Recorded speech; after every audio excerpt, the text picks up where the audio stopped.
Alright, what's up guys? So in today's video, I'm going to be showing you guys how to stop all the weekend league cheese, man. If you guys play weekend league or mud head-to-head or salary cap or regs, it doesn't matter what you play. You guys are going to see these plays all the time. It's the meta. It's been the meta for a long time, and for good reason, man. A lot of these plays are really hard to stop, and I haven't really seen too many videos out there, man, that really show how to stop these effectively playing good zones, man. I've seen a lot of people put out these crazy blitzes and be like, just blitz them, man. These deep crossers won't get open. And that's a pretty good strategy, man, but I'm going to show you guys how to do it with zones because blitzes can be picked up. They're not always super consistent.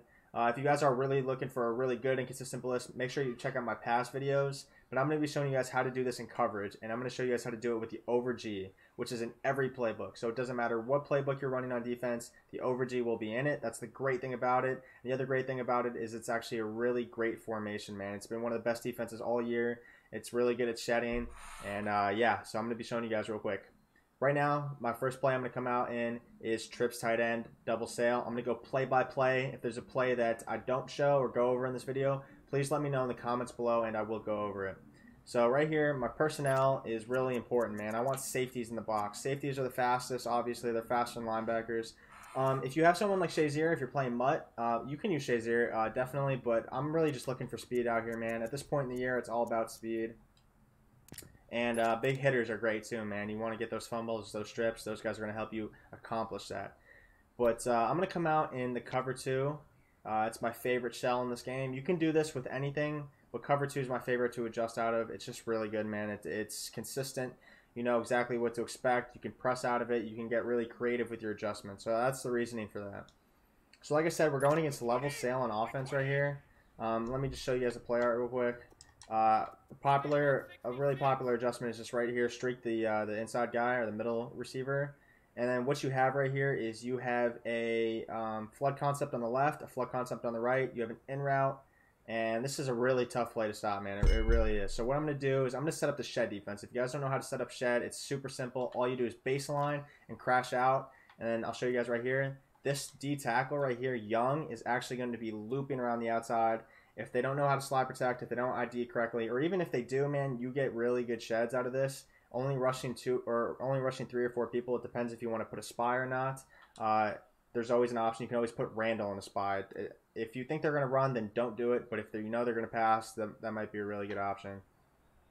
So you can generate really good defensive line pressure, only rushing 3 people out of this. Like I said, with the D tackle loops. So that's the most important first setup right there. That guarantees us we're going to get a little bit of pass rush. It may not come instantly, but we're going to get some sort of pressure, make them make a read. Okay, from there, hold up, my controller just died. All right, from there, what I'm going to do is I'm going to press. I like to press against strip side end. That's one of my favorite things to do. You don't want this guy pressed. If you baseline press, this guy is going to be lined up on the inside. It's really important that you just drag him back a little bit. So if they put the outside guy in a fade, he cannot be beaten. So I'm just going to leave him there in a cloud. That's always really good. And then what I like to do against strip side end always is I like to press, like I said, and I'm going to put this outside guy on the weak side in an outside quarter. And you can do that by clicking onto him and then pressing left on the right stick, and you put them in an outside quarter, and you always want them pressed because it just plays those crossers really well. This is going to stop all the crossers. And what I'm going to do here is I'm going to put this guy in a middle third. My adjustments are a little bit messed up right here. I'll show you guys a tip real quick, a package that you can do to make your adjustments better out of this.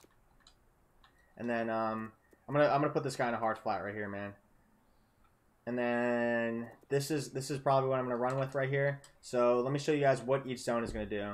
So this guy is going to stop all the deep crossers coming from the left to the right. This hard flat right here is going to stop the James White table route. This quarter can actually also play pretty well against Gronkowski. You do have to be careful. You might want to like user it a little bit, like maybe kind of lurk in this area. So when Gronk goes on the corner route, you're there. You're kind of dissuading them from throwing that. You have this guy stopping any deep routes on the left. This guy stops any deep routes going over the middle that would normally be cover 2. And then you have this guy that you can put him in a hard flat. If your opponent likes to take their flats, you can put him in a cloud or soft squat if they like going deep maybe with this deep route. So I'll leave him in a soft squat for now. And then this vert hook is going to stop that seam right here, and it's also going to stop the in route. So I'm going to go ahead and stand in the gap, just generate a little bit extra pressure, hike the football, and show you guys what happens. So as you can see right here, everything is completely covered, man. We played great defense right there. That's the best way to stop level sail. I'm going to go ahead and audible to, or I'm going to call a different play, actually. I'm going to come out in slot corner, which is probably the second most popular play out of trip side end. PA shot wheel. So let's do this again. Come out in the same defense. We're going to baseline press, crash out our D-line, drag this guy back a little bit. Okay, so now let me look at this play art on offense. This is what we have going. So a really popular thing right here is fade the tight end and then put a hitch on Barrios, the slot receiver. And then normally if you're playing MUT or salary cap, the slot guy would have playmaker on him, which is really important. I'm going to show you guys why we need to man him up.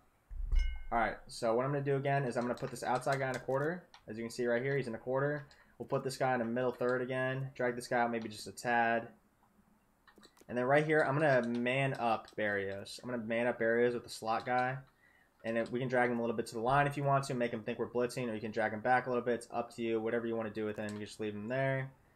And then we're going to put this guy in a hard flat. Alright, now our responsibility here is anything deep over the middle. Everything else, this is almost the same exact adjustment as against level sail, which is really great about this defense. You don't have to know what play you're running. You can kind of make the same adjustments for every play in trip side end and just do maybe one or two things differently, like if you have a feeling for what they're going to run. Like here, last play, the only thing that was different was that this manned up guy was in a vert hook as opposed to being manned up. So we're going to leave him manned up this time, and I'm going to snap the ball and show you guys what happens. So right here, I'm covering in the middle. As you can see, by the deep crosser, he was actually running straight into our quarter. I'm going to set up the same defense again, and I'm going to put my whole D-line in spies just so that there's a little bit of there's not a lot of pressure, so we can actually see what the defense looks like. So I'm going to drag this guy down a little bit. Put this guy in his hard flat again. I'm actually going to shade up. I'll play clouds right here. Like, this play would usually just be called on like second and long, third and long. So we can play clouds here if we're not too worried about the running back table route. And then I'm going to show you guys exactly what happens. So we snap the ball. Coverage is good. We at the middle. I'm going back to this guy. And as you can see, the deep crosser in the deep side of the end zone is actually being picked up really well by the deep quarter. It's important. It does get a little bit open. But if you're able to click on, as soon as they throw it, if you press B to click on and then cut in front of the ball, you're going to get a pick like 50% of the time at the very minimum. Like, he's really close in proximity, and especially if you have a really good corner like Deion Sanders, who's 99 speed, or somebody similar to that, just clicking on right away, cutting in front of that ball and holding Y, you're going to get a lot of interceptions on that man. People are going to throw that anyway because it looks a little bit open, but you're going to honestly be able to bait them into throwing that and getting interceptions. So like I said, that's a really basic setup for trip side end, but it's really effective, man.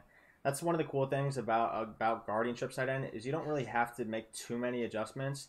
You have to kind of just give them maybe like the underneath stuff, make them make bad reads, and try to get a pick. So that's about it for trip side end. I'll go to bunch right here and show you guys how to guard two really popular plays out of bunch.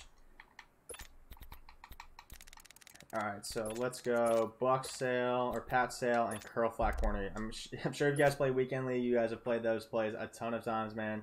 They're really effective plays. And for good reason, man. They're really solid plays. So I'm going to come out in Pat Sail to start, and then I'll come out in cover 2. Let me move the ball back a little bit. Just so we have more space. Just because those plays are like really, they're big plays. So the most important thing here is I want to have the slot. I want this play to be flipped to the side of the bunch. So if they flip, I flip. You can have auto flip on. That helps too if you want. But I always want the slot corner on this side. So let's set it up like we would if we were running Pat Sail. So this is a pretty popular. Hold up. Alright, so show the play art. So this is a really popular way to run Pat Sail. Max protect, so you get a lot of time. Have that crosser coming this way, and then have playmaker on him, so you can playmaker him up. Another one is that deep crosser to the left. And if you're coming out in cover 2, that deep crosser going all the way to the left won't be able to work. It only works against cover 3 if you don't protect sticks. So that's another reason why I really like the cover 2. So what we're going to do here is we're going to, one of my favorite things, I'm going to baseline press against bunch, and I'm going to put this guy in a quarter. So I want a quarter and a deep half against bunch.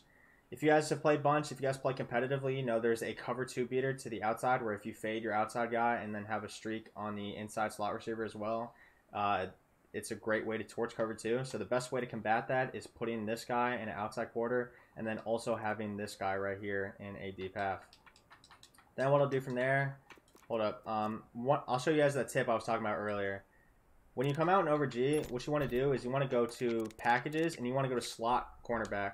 If you guys have used over G before, you guys know that the adjustments are a little funky. Like they're not great. They're kind of messed up. So if you go to slot cornerback package, your adjustments will be normal. Like your quick adjustments will be as they usually are in any other formation, which is a really nice tip to know. So I'm going to set it up again, and then I'm going to do the same thing that I was talking about. So baseline, crash out the D-line. We're going to put this outside guy in a quarter. We're going to put this guy in a cloud. You can put him in a hard flat or cloud. If it's somebody who likes to take their flat a lot to their tight end, I would suggest leaving him in a hard flat until it's like second and long, third and long. Then you can put him in a cloud. Leave this cloud over here, and then from here we can work with whatever we want with these two zones. So what we could do is we could man up this outside guy, we can man up the slot receiver, we can man up the tight end, we can man up B, or we can man up the running back. It's up to you, whatever your opponent likes to do. Key in on those tendencies and adjust with these two yellows however you want. So we'll man up. I'm going to man up X, actually, with this guy on the far right. So we got a little cross man action going with our safeties, which is another really cool thing about over G is we can actually get a little bit of a cross man. And I'm going to shade inside just because, you know, the pat sail route, it comes inside, and that'll help us just a little bit. So I'm going to stand in the gap, I'm going to snap the ball and see what happens. So right here, I'm responsible for this crosser, or this drag. As you can see right there, our cross man played really well. We have that deep quarter on the outside too, that if the deep crosser were to keep going, the quarter would be able to help a little bit if you were able to click on. So I'll set it up one more time to show you guys what it's like. So these are the adjustments again, and then we're going to snap the football. Hold up, let me block everybody. So right here, I'm responsible for the tight end. I can lurk this crosser route, pass him off, you know, kind of discourage that drag, and then go back to the crosser. Whereas, like, sometimes the man-to-man is not super consistent, especially Ed Reed's not the greatest man-to-man safety ever. So you can kind of bait that a little bit, play a little two-man game right there, and hopefully bait your opponent into throwing a pick. So that's a really effective way to stop pat sail. So now I'm going to go over another really popular play, curl flat corner. So the play art would most likely look like something like this. They could also block their tight end if they wanted to go for a max protect. This is a really popular play on like 3rd and 20, 4th and 20. If you're playing somebody weekend league, this is probably the play that they're going to be running, just because this corner route on the right is really good at getting over clouds. It's really hard to stop, especially if they smart route it. If it's like 3rd and 20, it can go even deeper than it normally does. So I'm going to make the same adjustments here, man. I'm going to put my slot guy right here in a cloud, be at the outside quarter again, and then I'm going to man up X, because X is going to be on an in route or a drag or a slant or something like that, and he's most likely going to have playmaker if you're playing mutt. So it's really important that we man up the playmakers. It can be difficult when you're playing mutt just because there are three guys who can get playmaker, but it's most likely going to be X who's the guy who's going to be playmaker, because the other receivers on the right are the guys that are going deep, so you don't have to worry too much about them. So that's what I'll do. And then, like I said earlier, you can spy this guy if you want. If they're using somebody like Vic or Lamar, that can be a really good option. And then we're going to snap the football and see what happens. So right there, as you can see, the deep corner route on the right was completely guarded. It's open now just because he has all day to throw. But initially, on the initial break, it was completely covered. And I'm going to show you guys just one more time. I'll put these guys in spies just so they don't get pressure. The O-line actually really blocked really well that last play. That was actually kind of surprising. Alright, so here's what it looks like. Hold up, I messed up. Alright, so here's the play art, and we're going to snap this and show you guys what happens. Pay attention to this deep corner on the right. As you can see right here, everything's completely covered. As you can see, the corner route was covered really well. The quarter backs off eventually, but by this time you would get pass rush, obviously. So it does a really great job. The outside quarter does a really great job of stopping it initially. If they throw it, like I said earlier, you can click on and make a play on the ball. But that's the best route for stopping it. Another option you can take is if it's 3rd and 15 or longer, or 2nd and 15, 2nd and 20, and you know they're going to run this play, you can leave a cloud out there, but you have to protect sticks. And you do this by pressing Y and then LB. And what that does essentially is it, let me just press a button right here so we get off the field. That was actually a dot. But what you can do is press LB and Y to protect the sticks. And like I said, what it essentially does is it tells all your zones to back up and play at the line, at the first down line. So if it's 3rd and 15 or 3rd and 20, that cloud is going to play normally like further back. Whereas like curl flat corner, a normal cloud would not play that deep corner. But if it was if you protected sticks on 3rd and 15 or 3rd and 20, the cloud actually would. So that's something you can do. But if it's like 1st and 10 or 2nd and 10 or something like that, and you think they're going to run this play, then definitely use the quarter zone. The quarter zone is one of the best zones in this game. It's for 2 reasons. 1, it's really good at stopping those deep routes that clouds can't cover. And then 2, they can't be burned. I don't know if you guys have noticed this, but you can press quarters. Like if I put lot right here, and then let's say let's pretend Edelman, for the sake of this video, was Tyreek Hill. If they snapped the ball and he was on a streak, he would get completely toasted and give up a touchdown, just because he's in a deep half. But if I were to put him in an inside quarter or an outside quarter or anything, he would not get burned right here. Quarter zones cannot get burned unless they're like an 80 speed center back, cornerback against like Tyreek Hill. But if he has decent speed, quarter zones cannot get burned. You can press them. They can get a little press off the line. They're my favorite zones in the game. I would be wary of a cover 3 beater though. If you're like, let's say you're running like a cover 3 shell, right? Like this. This is good for stopping like the corner routes and the crossers, but what it's not good against is cover 3 beaters. So you have to be careful about that. That's why I like the cover 2 shell. I have the deep half and I have the quarter zone, so I can play the crossers, I can play the corners, but I also can't get bombed by a cover 3 beater. So that's the best way I like to defend bunch and trip side end. And this applies to anything, man. It doesn't matter the formation. If they're running deep crossers, let's say they have the deep route specialist, use quarter zones and press them on the opposite side of the field, the side of the field that those crossers are going to be going to, and they'll actually do a really good job of playing them. It's one of my favorite zones in the game, like I said, and I don't see them used enough, man. They're really good.